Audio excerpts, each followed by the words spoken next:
Imagine standing at the base of a towering city wall, the sky darkened by a hail of arrows, boiling oil raining down, and defenders hurling stones from above.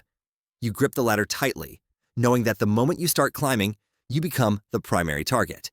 And yet, despite the overwhelming odds, men fought desperately to be the first to scale the wall. Why? In the ancient world, siege warfare was one of the most grueling and brutal forms of combat. Cities were heavily fortified, and attacking armies faced a daunting task: breach the walls or face a prolonged and costly siege. The most direct, but also the most dangerous method of taking a city was by storming its defenses.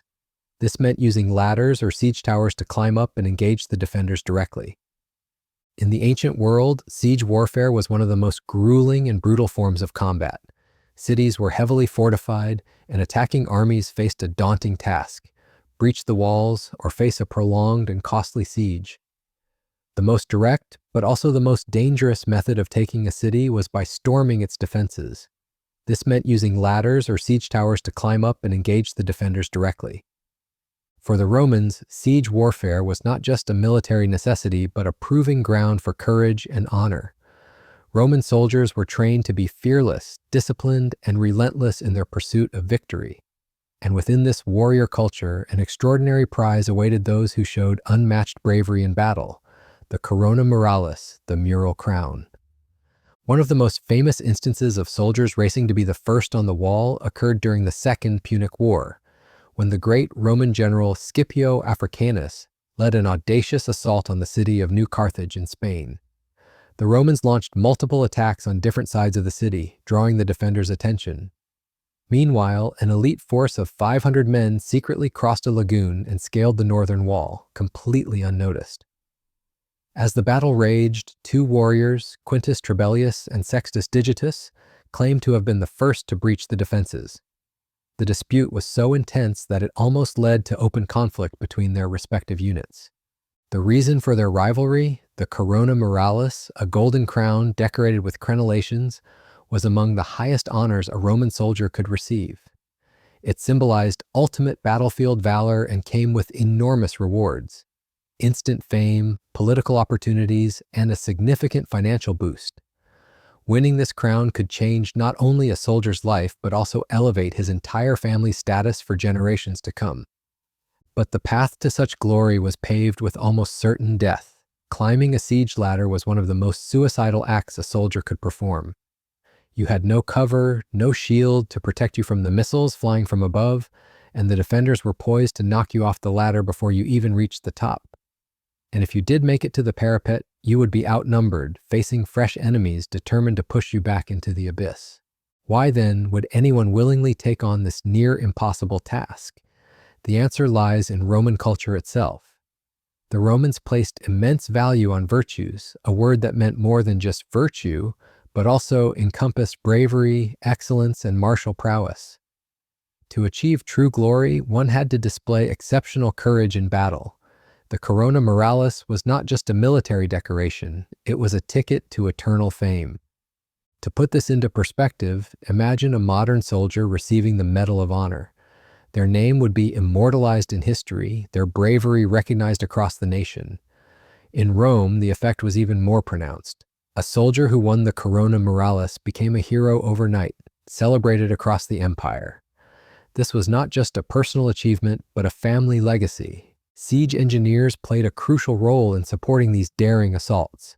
They designed ladders with reinforced stability, built massive siege towers to protect climbing soldiers, and even devised methods to neutralize enemy defenses. While individual bravery was celebrated, it was often the strategic brilliance of these engineers that made scaling the walls possible, allowing soldiers a fighting chance to survive and claim the coveted honor. As we have seen, the willingness to be the first on the wall was not a reckless death wish, but a calculated risk with immense rewards. But what happened to those who actually made it? How did the battles unfold once the first few warriors gained a foothold? How about we explore the tactics, the brutal close-quarters combat on the walls, and the fate of those who survived or perished in their quest for immortal glory? Once the first soldiers managed to reach the top of the wall, their real battle had only just begun. These men, often alone or in small groups, faced a determined enemy in brutal close-quarters combat. The defenders, armed with swords, spears, and shields, sought to push them back before more attackers could reach the top. For the Romans, securing a foothold was critical. Without reinforcements, their position was doomed. Fighting on top of a narrow wall was vastly different from open-field combat. The confined space meant that movement was limited, and there was no room for traditional battle formations. Instead, it became a desperate melee where strength, endurance, and sheer willpower determined survival. Many soldiers were thrown from the walls, plummeting to their deaths, while others were cut down before they could even draw their swords. Success depended on reinforcements climbing the ladders quickly. The first man on the wall might be celebrated, but he was useless if he stood alone. Roman officers urged their men forward, knowing that sheer numbers could tip the balance. Siege towers, if available, provided much-needed support by allowing troops to pour onto the battlements in greater numbers, overwhelming defenders before they could rally. If enough attackers gained control of a section of the wall, the tide of battle shifted dramatically. Defenders, now outnumbered, were forced to retreat to the city streets, leaving the gates vulnerable. Once a gate was captured and thrown open, the attacking army could flood into the city, ensuring ultimate victory. Weapons clashed, blood soaked the stones, and the cries of the dying filled the air. Combat at this stage was savage and merciless. Roman soldiers had to fight tooth and nail for every inch of ground. There was no retreat, no surrender, only survival or death. Those who survived the ordeal emerged as heroes, their deeds celebrated by their comrades and commanders. The city, now fallen, belonged to the victors, but the memories of that brutal struggle on the wall would remain with them forever. Thanks for learning with us. If you want to see more, hit that like and subscribe button. New videos are shown here. Thanks again, and we'll see you in the next one.